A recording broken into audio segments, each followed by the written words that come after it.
Setelah membahas PER, Price to Earnings Ratio dan PBV, Price to Book Value sebagai alat untuk menilai valuasi saham, sekarang saatnya memahami Raw Return on Equity, rasio penting yang mengukur seberapa efisien perusahaan menghasilkan keuntungan dari modal pemegang saham. Kalau seseorang menanamkan Rp1.000 di sebuah perusahaan dan ROE adalah 20%, maka perusahaan itu mampu menghasilkan Rp200 laba bersih dari modal tersebut dalam setahun.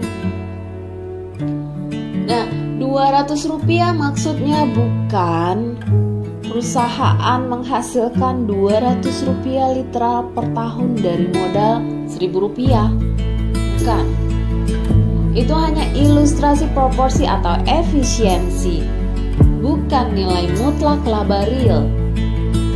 ROE adalah ukuran yang menunjukkan seberapa besar keuntungan yang bisa dihasilkan perusahaan dari uang yang ditanamkan oleh para pemilik saham.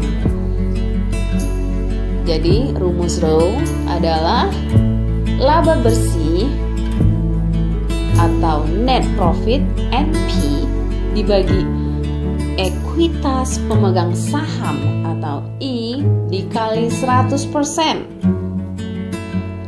Pada contoh kasus, 200 juta dibagi 1 miliar dikali 100% adalah 20%. Laba bersih adalah keuntungan bersih perusahaan setelah semua biaya, pajak, dan bunga dibayarkan.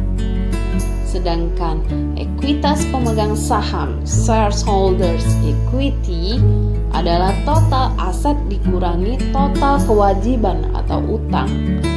Ini adalah modal sendiri perusahaan. Rp1.000 itu ibarat uang yang dititipkan ke perusahaan. Rp200 itu hasil keuntungan bersihnya. ROE 20% artinya perusahaan cukup pintar dan efisien dalam menggunakan uang pemiliknya untuk mencetak laba. Dapat dilihat pada grafik return on equity 20%.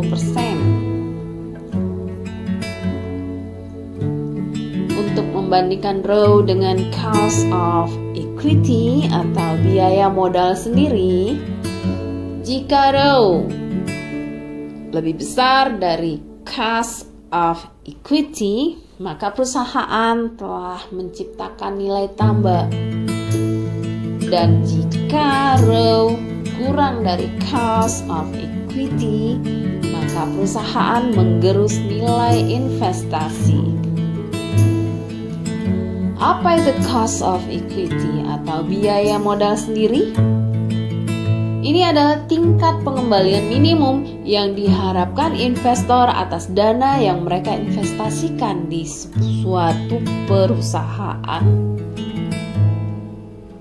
Dengan kata lain, ini adalah biaya yang harus dibayar perusahaan kepada pemegang saham sebagai kompensasi atas resiko yang mereka ambil. Jika perusahaan tidak mampu menghasilkan pengembalian atau ROE yang lebih tinggi dari cost of equity, maka pemegang saham justru rugi secara ekonomi, meskipun perusahaan menghasilkan laba. Contoh kasus membandingkan ROE dan cost of equity. Modal pemegang saham Rp1.000, ROE 12%, berarti laba bersih tahunan sebesar Rp120.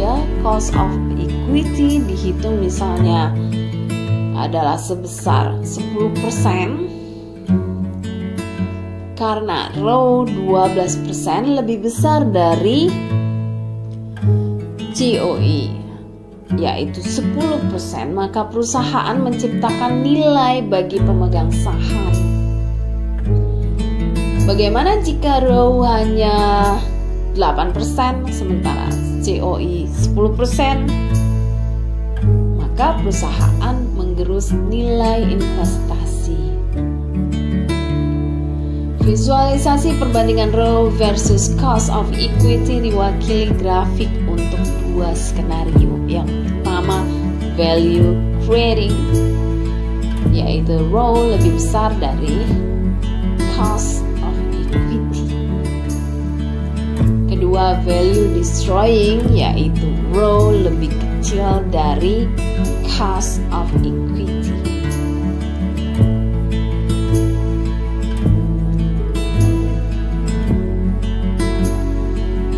Row sama dengan 12% dan cost of equity adalah 10%, menunjukkan perusahaan berhasil menghasilkan laba yang melebihi harapan minimum investor. Artinya perusahaan menciptakan nilai tambah bagi pemegang saham. Row kurang dari cost of equity atau value destroying.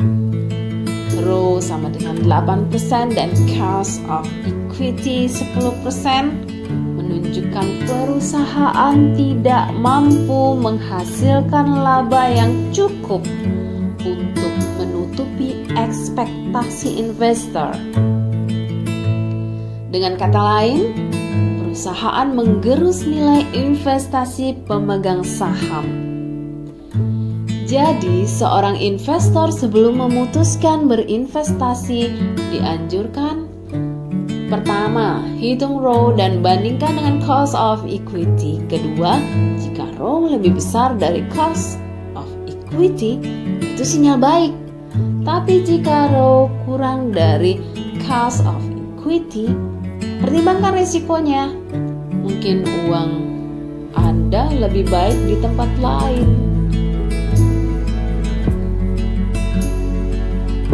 Nah, setelah memahami row, selanjutnya kita akan masuk ke inti strategi. Bagaimana menilai apakah suatu saham tergolong murah atau mahal secara rasional ke depan.